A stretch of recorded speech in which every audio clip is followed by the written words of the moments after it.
जिसे तुमने आज तक देखा नहीं, उनसे इतनी शत्रुता क्यों मित्र? कई लोग उन्हें ईश्वर मानते हैं, अवतार मानते हैं। यही तो विडंबना है मित्र। मिथ्या बातों को लोग सत्य मान लेते हैं और एक मायावी को ईश्वर। मिथ्या? कृष्ण चरित्र में मिथ्या क्या है मित्र? मिथ्या नहीं है तो और क्या है मित्र? ब्रज से प्रारंभ होकर पूरे भारतवर्ष में यह बात फैली हुई है कि कृष्ण ने राक्षसी पूतना के प्राण पी लिए, उसका वध कर दिया। ये कथा तो माता ने मुझे भी सुनाई थी कि उन्होंने पूतना का वध कर दिया।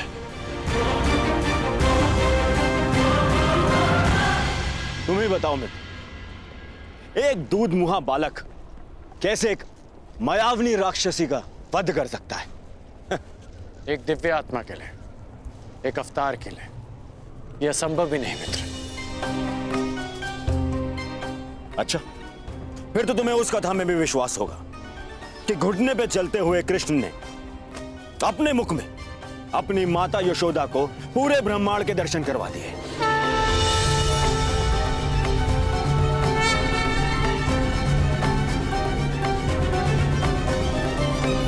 ये सब कुचक्र है मित्र, षड्यंत्र है ये। जानबूझ के ऐसे कथाओं का प्रचार किया जा रहा है ताकि उन्हें अवतार समझ लिया जाए, भगवान समझ लिया जाए उन्हें। कर्ण, तुम मुस्कुरा रहे हो मित्र। तुम ही बताओ, क्या इन घटनाओं का कोई भी साक्ष्य है जो इन्हें सिद्ध कर सके? मित्र, क्या सत्य है और क्या असत्य है, इस विवाद में मैं नहीं पड़ना चाहता। हो सकता है कि कृष्ण पर विश्वास करने वालों के पास कोई साक्ष्य ना हो, परंतु उनके विरोधियों के पास भी कोई साक्ष्य नहीं। कर्ण, न जाने क्यों आज तुम्हारी बातों में मुझे उस युधिष्ठिर के स्वर सुनाई दे रहे हैं। ऐसा नहीं है मित्र। चलो मान लिया कि यशोदा मां को भ्रम हुआ, हर माता को अपने पुत्र में ईश्वर का रूप दिखाई देता है, परंतु जब मथुरावासी इंद्र के कोप से पीड़ित थे तब कृष्ण ने अपनी कनिष्का उंगली पर पूरा गोवर्धन पर्वत उठा लिया था। सामान्य मनुष्य नहीं हो सकता मित्र।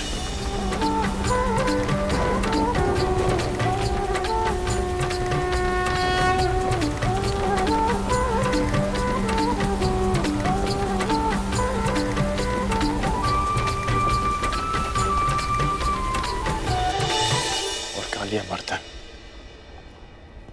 क्या यह भी भ्रामक प्रचार लग रहा है?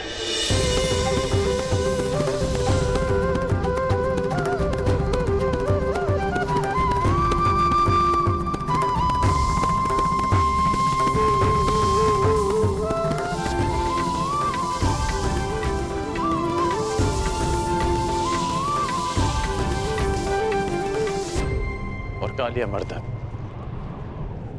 क्या वो भी एक असत्य प्रचार था मित्र?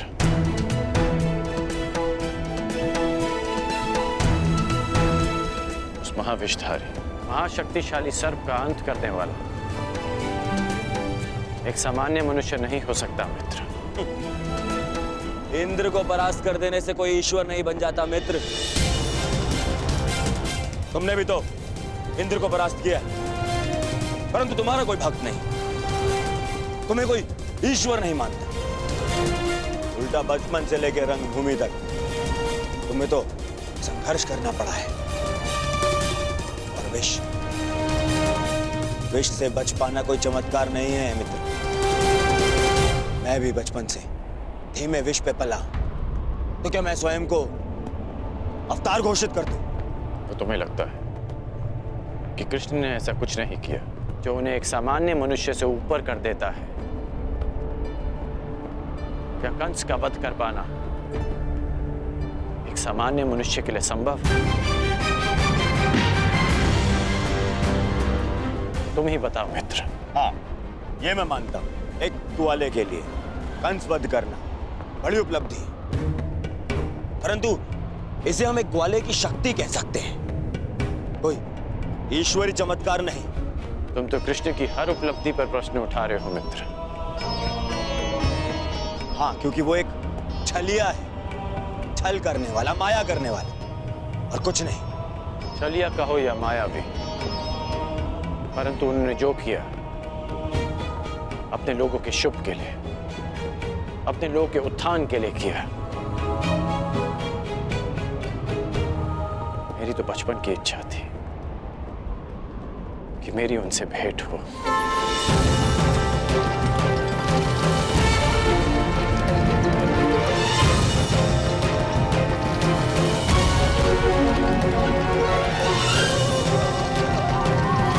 जरासंध के कारण ये भेंट तो होगी।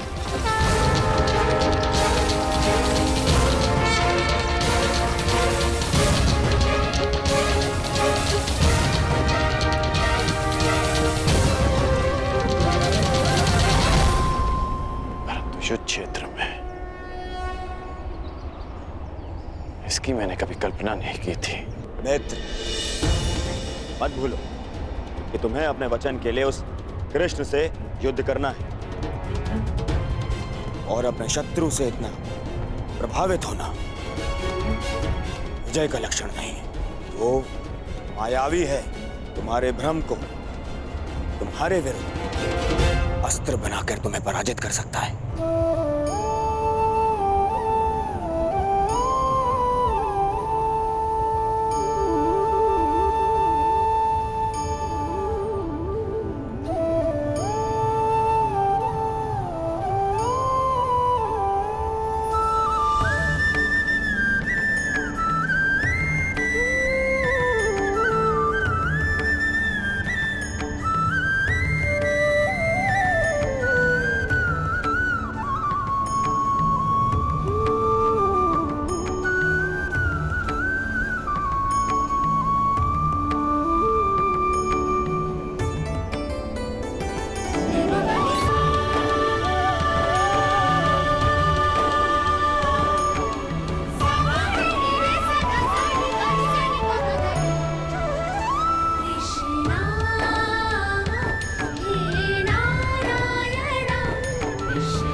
और रखें, वहां सब कुछ परिवर्तित हो जाता है।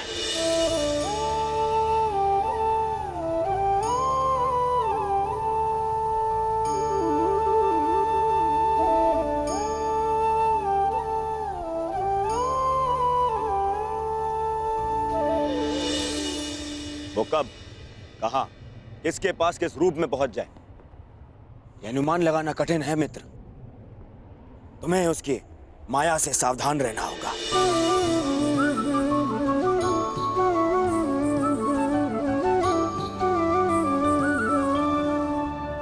जिनकी प्रशंसा करते आया, कल उन्हीं से युद्ध करना होगा।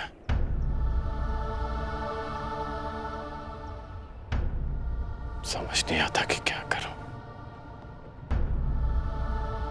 कर्म मनुष्य के मार्ग चुनने से निश्चित होता है अंगराज।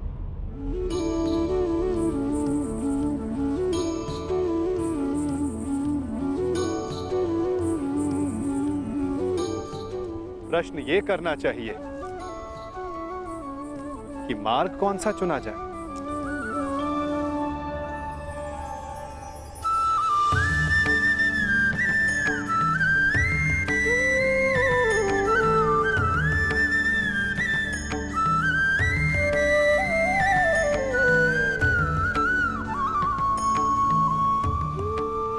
क्योंकि लक्ष्य उत्तम होने पर भी यदि मार्ग अनुचित हो तो लक्ष्य प्राप्ति असंभव है।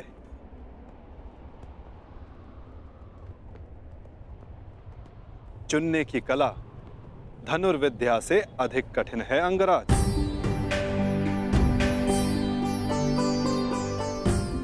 जैसे एक महान योद्धा उचित मार्ग नहीं चुनता तो अनुचित मार्ग उसे चुन लेता है और महान से सामान्य बना देता है।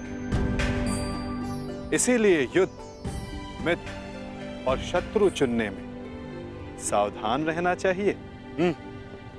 दो मित्रों के वार्तालाप में विघ्न डालने वाले तुम हो कौन?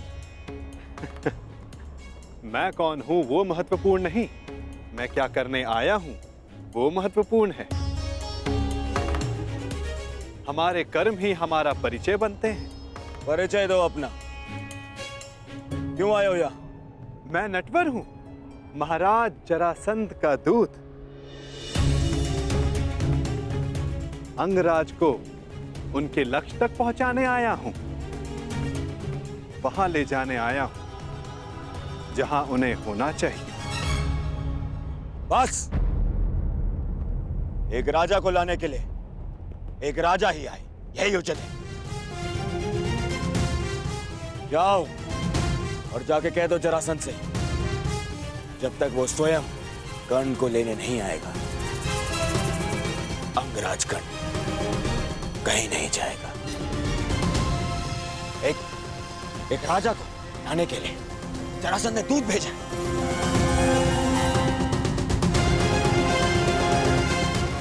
ये नियम के विरुद्ध है।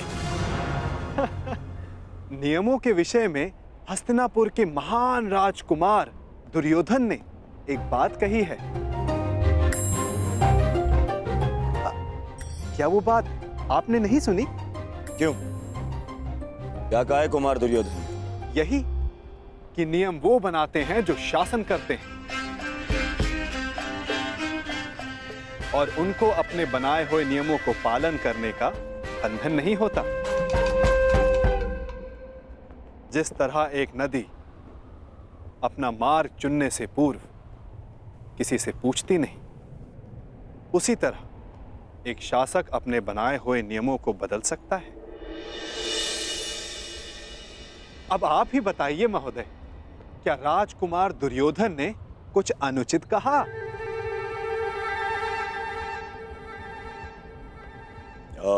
नहीं नहीं, कदापि नहीं।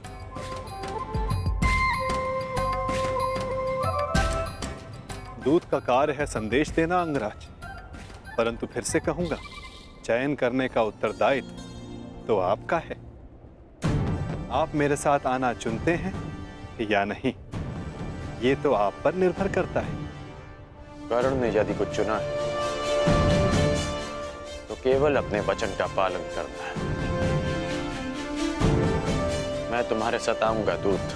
अहो भाग्य, मैं भी यही चाहता था कि आप मेरे साथ आएं।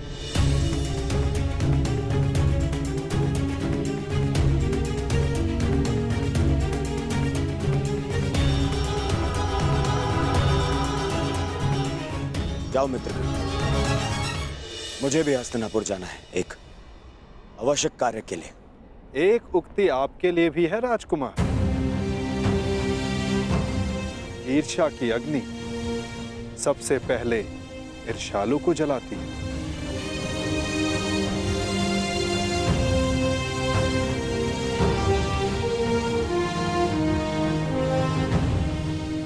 क्या कहा तुमने? बस एक महान पुरुष की उक्ति स्मरण हो आई, सो कह दी। वैसे ये उक्ति राजकुमार दुर्योधन की नहीं है, पर हां, है उन्हीं के लिए।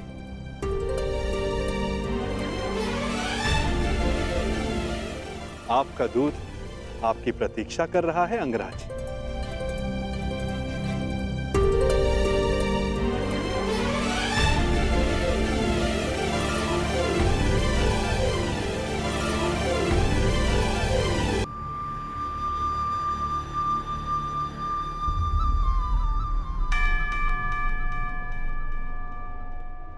आपको लक्ष्य तक ले जाने का कर्तव्य मेरा है अंगराज।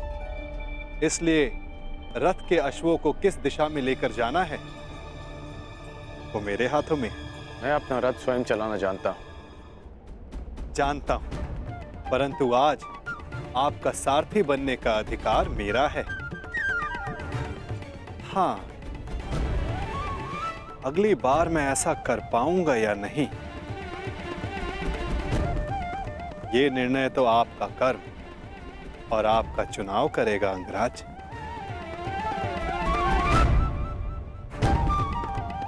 चलो नटवर, जरासंध मेरी प्रतीक्षा कर रहे होंगे। प्रतीक्षा केवल प्रारब्ध करता है अंगराज।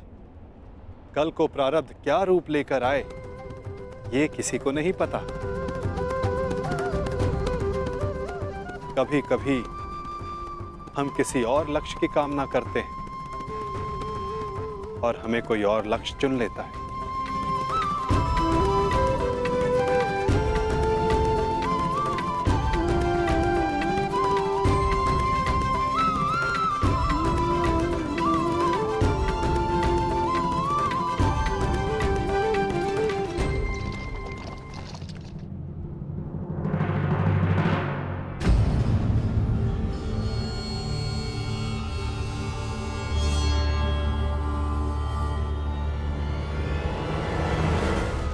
मुझे देख के यूं आश्चर्यचकित ना हो कुमार दुर्योधन। मैं यहां अंगराज को लेने आया।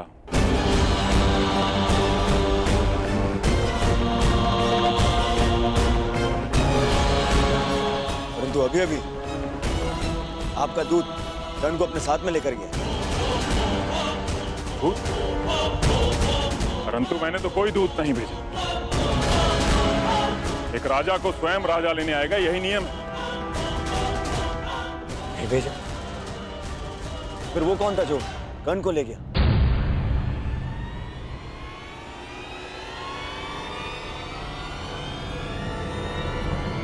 समझ गया, वही छलिया, वही मायावी जो हर बार जरासंध की छाती पर एक और पराजय का घाव कर जाता है। कृष्ण, वासुदेव कृष्ण।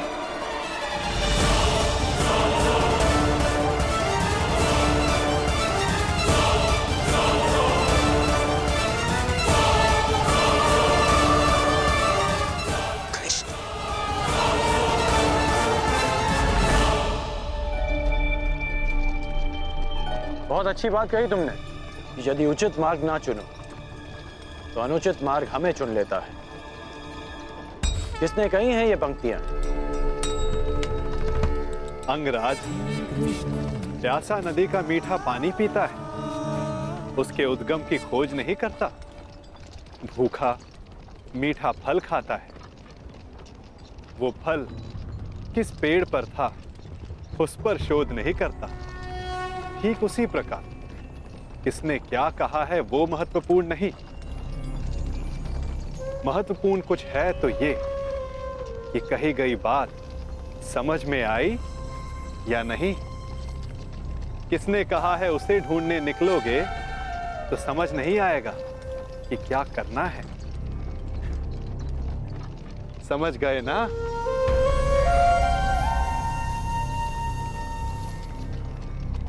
इतना अवश्य समझ गया कि तुम कोई भी बात सीधी तरीके से नहीं करते। दूत हूं, मार्गदर्शक हूं, और जीवन का मार्ग कभी सीधा नहीं चलता।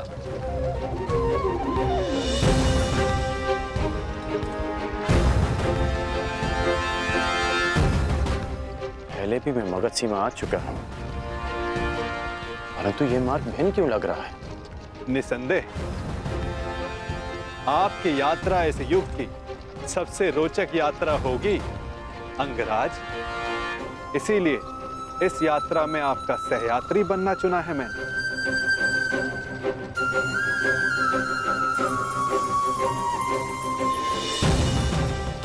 परंतु ये यात्रा अंत नहीं। इस यात्रा के पश्चात जीवन का नया मार्ग मिलेगा। अब देखना यह है अंगराज कि आप कौन से? पहले भी मैं मगध सीमा पर आ चुका हूं, परंतु ये मार्ग थोड़ा भिन्न लग रहा है। सीमांत का मार्ग निश्चित नहीं होता अंगराज। निश्चित तो उचित, अनुचित होता है। अर्थात उचित दिशा निश्चित करना ही सत्य है।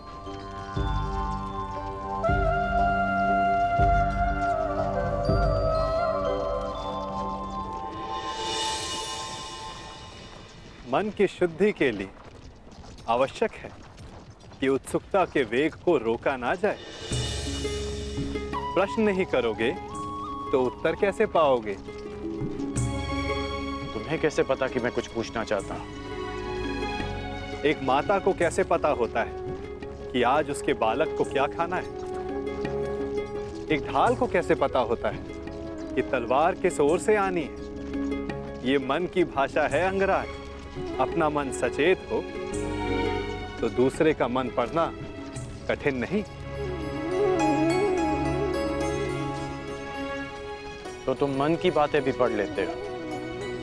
अवश्य, सारथी जो हूं, रथी का मार्ग प्रदर्शन करने के लिए उसका मन पढ़ने की कला एक सारथी को अवश्य आनी चाहिए।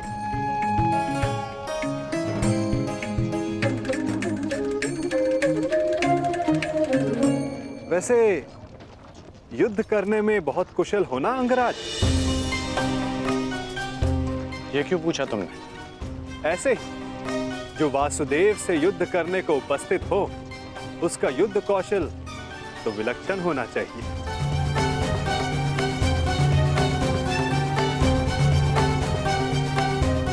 तुम्हें कैसे पता कि मैं वासुदेव से युद्ध करने जा रहा हूं? जरासंध ने बताया? नहीं। तो फिर किसने? आपको स्मरण नहीं अंगराज? मैंने अभी कहा था, अगर सारथी का मन सचेत हो तो योद्धा का मन पढ़ना कठिन नहीं।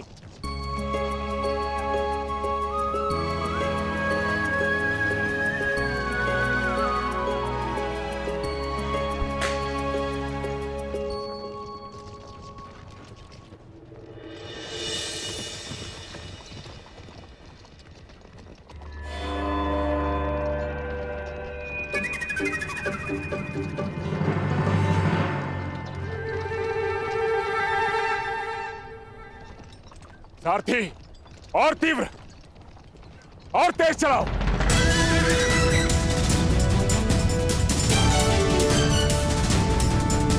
हो रहा, और तीव्र।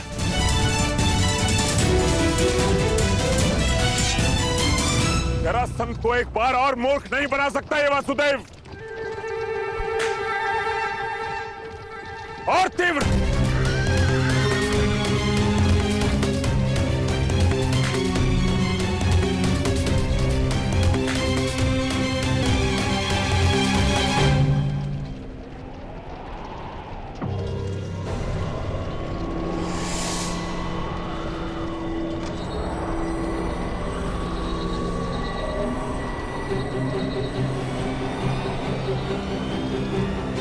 कहां गया ये छलिया?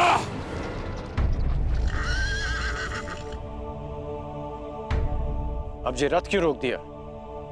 मेरा मन पढ़ने के लिए? मन पढ़ने के लिए नहीं, मार्ग पढ़ने के लिए। यदि लक्ष्य तक की यात्रा लंबी हो तो बीच बीच में रुककर मार्ग जांच लेना चाहिए। भाप लेना चाहिए कि कहां के लिए निकले थे, कहां तक पहुंचे हैं और कहां जा रहे हैं, और ये यात्रा आवश्यक है या नहीं।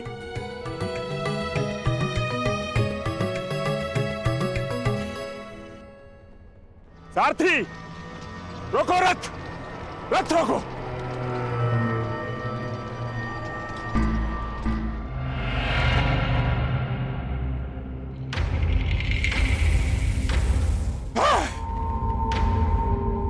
फिर से जरासंध की आंखों में धूल चौंक गया ये कृष्ण, परंतु ये जरासंध भी हार नहीं मानेगा। चलो सारथी।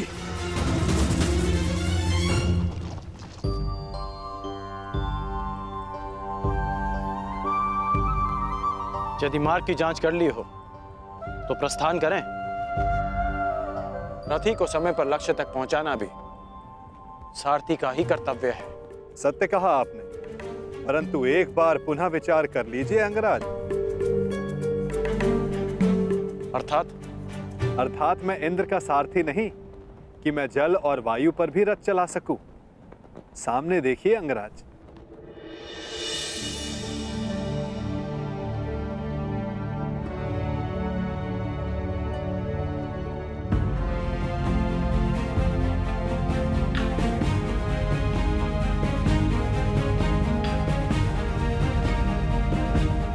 यहां नदी कैसे आ गई?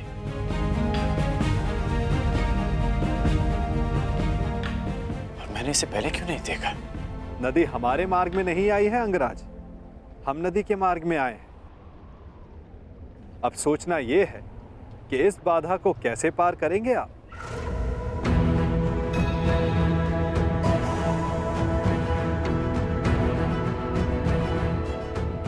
इस प्रश्न का मेरे पास क्या उत्तर हो सकता है? क्योंकि महारथी आप हैं, महान धनुधर हैं, दिव्य अस्त्रधारी हैं। सुना है आपके पास अग्निबाण भी है। क्यों ना एक अग्निबाण का संधान कर इस नदी को सुखा दें, ताकि हमें आगे बढ़ने का मार्ग मिल सके।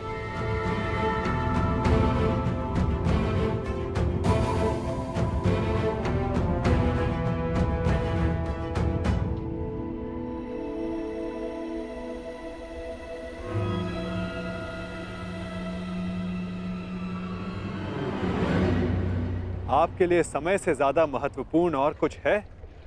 दुर्गम मार्गों में रथी का कर्तव्य बनता है कि वो अपने सारथी की सहायता करे। यदि रथी सहायता नहीं करेगा तो सारथी लक्ष्य तक उसे कैसे पहुंचाएगा समय पर?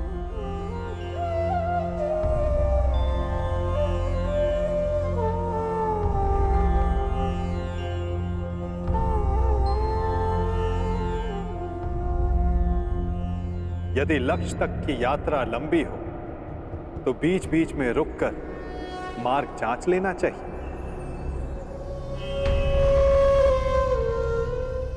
भाप लेना चाहिए कि कहां के लिए निकले थे, कहां तक पहुंचे हैं और कहां जा रहे हैं, और ये यात्रा आवश्यक है या नहीं। नहीं, कोई विवाह उत्सव नहीं मनाया जाएगा दुशासन।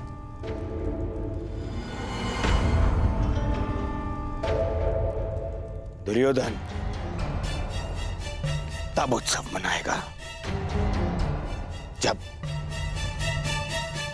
उन पांडवों का अंत हो जाएगा। उत्तम दुर्योधन, उत्तम।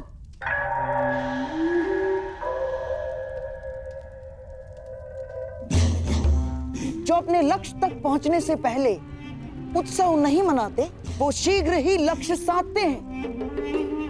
और तुम्हें उत्सव मनाने के लिए अधिक प्रतीक्षा नहीं करनी होगी।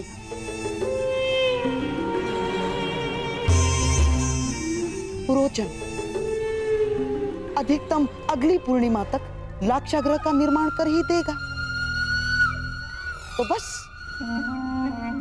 तुम्हारे लक्ष्य प्राप्ति के लिए केवल 15 दिन शेष हैं। नहीं मामाश्री, नहीं। केवल लाक्ष ग्रह के निर्माण हो जाने से कुछ नहीं होता। प्रश्न तो ये है कि क्या हमारे कहने पर ही वो पांडव वहां जाने के लिए प्रस्तुत होंगे? अवश्य होगा मेरे होने वाले सम्राट, अवश्य होगा।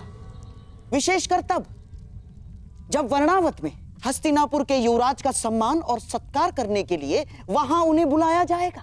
ये केवल संभावना है मामाश्री, संभावना। यदि उन्होंने वहां जाने से मना कर दिया तो गाय को अपने वश में कर लो तो बछड़े अपने आप विवश हो जाते हैं। ठीक उसी प्रकार पांडवों की माता श्री कुंती का सत्कार किया जाए तो उसके 5 पुत्रों को आना ही होगा।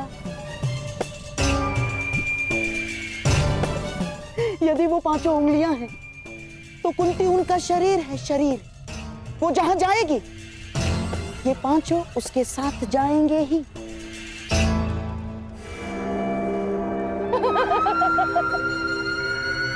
परंतु मामाश्री, वो लाक्षागृह है, तो क्या इसका अर्थ पांडवों के साथ साथ माता कुंती को भी? अति उत्तम दुशासन, अति उत्तम। तुम्हारे मन में अचानक से दया जाग गई। मैं तो बड़ा प्रसन्न हुआ अपने भांजे की मानवता से।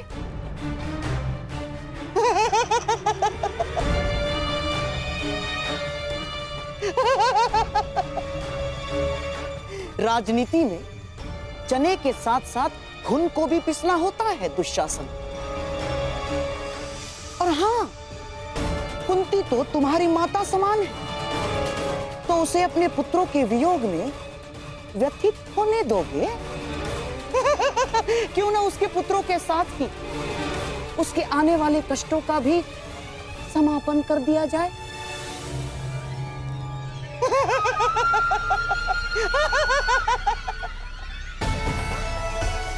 तुम्हारे भ्राता को सिंहासन तक पहुंचने के लिए कई शवों पर पांव रखने होंगे दुशासन, रखने ही होंगे। तो यदि 5 के स्थान पर 6 हो जाए तो उसमें अंतर क्या होगा दुशासन?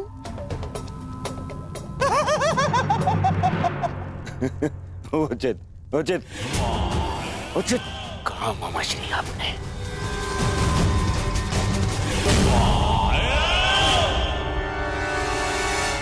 उचित कहा। ये उचित नहीं है। क्या उचित नहीं है अंगराज? अस्त्रों का प्रयोग। मैं योद्धा हूं, हत्यारा नहीं। यदि इस धारा को सुखा डाला तो इस जल के जीव जंतु मारे जाएंगे और निर्दोषों का वध मुझे स्वीकार नहीं। और अभी तुमने कहा कि ये नदी हमारे मार्ग में नहीं, हम नदी के मार्ग में आए हैं, तो नदी को सुखा देना उचित नहीं होगा। अति उत्तम। आशा है भविष्य में भी आपको ये बात स्मरण रहेगी अंगराज। मेरा तात्पर्य ये है कि अब हम रास्ता बनाएंगे कैसे? इस नदी को पार करना ही पड़ेगा अगर हमें समय पर पहुंचना है। आगे चलकर देखते हैं, कहीं तो जल स्तर कम होगा जहां से हमारे अश्व और रथ निकल सके। प्रस्थान करो। ठीक है, चलते हैं।